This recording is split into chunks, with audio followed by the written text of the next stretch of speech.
نبی کریم علیہ الصلاۃ والسلام نے جب اسلام کی دعوت دی اور اپنی نبوت اور رسالت کا اعلان کیا اور اپنے گھر والوں کو اسلام کی دعوت دی اور اس راستے کی طرف بلایا جس راستے پر اللہ رب العزت نے آپ کی رہنمائی کی تھی، اور جو تمام انبیاء علیہم السلام کا، صدیقین کا اور نبیوں کا راستہ تھا،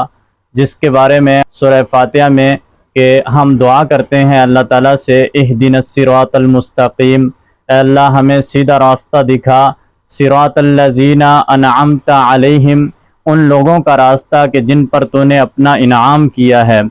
تو اللہ رب العزت نے نبی کریم علیہ الصلاۃ والسلام کو بھی انہی انبیاء میں سے، صدیقین میں سے، انہی نبیوں میں سے اور انہی رسولوں میں سے آخری نبی اور آخری رسول بنا کر بھیجا، اور اللہ تعالیٰ نے حکم دیا کہ آپ سب سے پہلے اپنے گھر سے ابتدا کریں، اپنے خاندان سے، اپنے قبیلے والوں کو اپنے اس دین کی طرف بلائیں۔ جب نبی کریم علیہ الصلاۃ والسلام نے دین کی دعوت شروع کی، اسلام کی دعوت کا آغاز کیا، تو سب سے پہلے آپ نے اپنے گھر والوں سے آغاز کیا۔ تو نبی کریم علیہ الصلاۃ والسلام کی دعوت پر سب سے پہلے آپ کے گھر کے افراد نے لبیک کہی، اور آپ کی جو زوجہ محترمہ حضرت خدیجہ رضی اللہ تعالی عنہا تھی، انہوں نے عورتوں میں سے سب سے پہلے اسلام قبول کیا، اور پھر بچوں میں حضرت علی رضی اللہ تعالی عنہ نے سب سے پہلے اسلام قبول کیا، اور اسی طرح غلاموں میں سب سے پہلے نبی کریم علیہ الصلاۃ والسلام کے غلام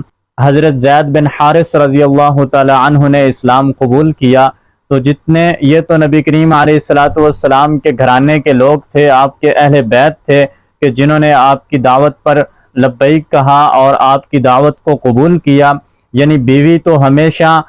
آدمی کا اپنے شوہر کا ساتھ دیتی ہے، اسی طرح حضرت خدیجہ رضی اللہ تعالی عنہا نے بھی بلا کسی دلیل کے نبی کریم علیہ الصلاۃ والسلام کا ساتھ دینا شروع کر دیا، اور حضرت علی رضی اللہ تعالی عنہ آپ کے چچا زاد بھائی تھے، اور اس وقت بچے تھے، اور نبی کریم علیہ الصلاۃ والسلام کے زیر کفالت بھی تھے کہ وہ نبی کریم علیہ الصلاۃ والسلام کے ساتھ ہی رہتے تھے، آپ کی سرپرستی میں تھے۔ تو انہوں نے بھی نبی کریم علیہ الصلاۃ والسلام کو جب دیکھا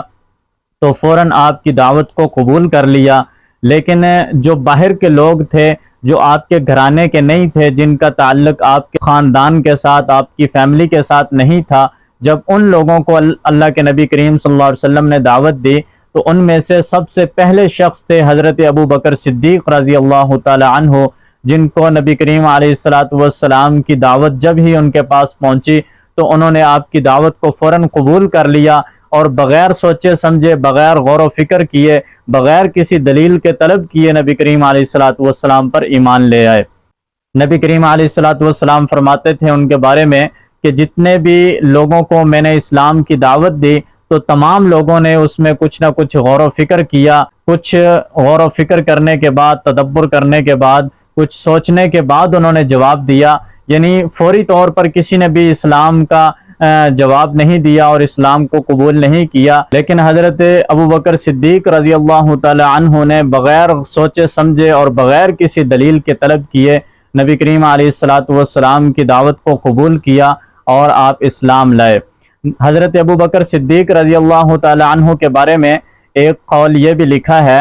کہ حضرت ابو بکر صدیق رضی اللہ تعالی عنہ نے نبی کریم علیہ الصلاۃ والسلام کی بعثت سے تقریباً 20 سال پہلے ایک خواب دیکھا، اور وہ خواب یہ تھا کہ آسمان سے چاند گرا اور بیت اللہ کے اوپر آیا اور اس کے مختلف ٹکڑے ہو گئے، اور چاند کا ایک ایک ٹکڑا مکہ کے تمام گھروں میں گرا، یعنی ہر گھر میں چاند کا ایک ٹکڑا گیا، اور پھر تھوڑی دیر کے بعد وہ چاند کے سارے ٹکڑے آپس میں سمٹ آئے اور سمٹ کر آسمان کی طرف چڑھ گئے، لیکن حضرت ابو بکر صدیق رضی اللہ تعالی عنہ کے گھر میں جو ٹکڑا گرا تھا وہ اسی طرح وہیں پر رہا۔ اور دوسرا اس میں یہ بھی ہے کہ وہ تمام ٹکڑے جو تھے وہ آپس میں جمع ہوئے، اور پھر پورا چاند حضرت ابو بکر صدیق رضی اللہ تعالی عنہ کے گھر میں چلا گیا۔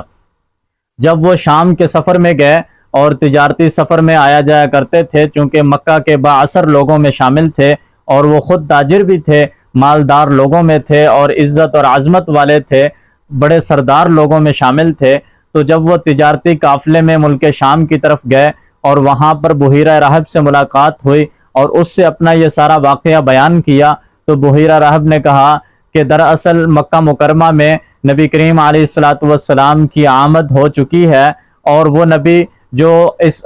دنیا میں آخری نبی ہیں اور اللہ رب العزت کے آخری رسول ہیں، ان کا ابھی ظہور ہونے والا ہے، یعنی وہ نبوت کا اظہار کرنے والے ہیں، اللہ تعالیٰ ان کے سر پر نبوت کا تاج سجانے والے ہیں۔ اور آپ کا یہ خواب جو ہے کہ وہ چاند جو گرا تھا اور اس کے ٹکڑے مکہ کے ہر گھر میں گئے تھے، وہ نبی کریم علیہ السلام ہی ہیں، اور آپ کا جو نور ہے، آپ کی جو روشنی ہے، وہ مکہ کے ہر گھر کو روشن کرے گی۔ اور اس کے بعد آپ کے گھر میں جو وہ پورا کا پورا چاند آیا ہے، تو اس کا مطلب یہ ہے کہ آپ اس نبی کریم علیہ السلام کے ہاتھ پر بیعت کریں گے،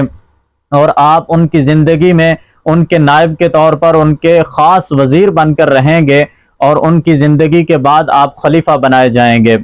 تو بہرحال یہ قول صحیح ہے یا ضعیف ہے، اس کے بارے میں مجھے علم نہیں، لیکن ایک قول حضرت ابوبکر صدیق رضی اللہ تعالی عنہ کے بارے میں یہ لکھا گیا ہے۔ لیکن حضرت ابوبکر صدیق رضی اللہ تعالی عنہ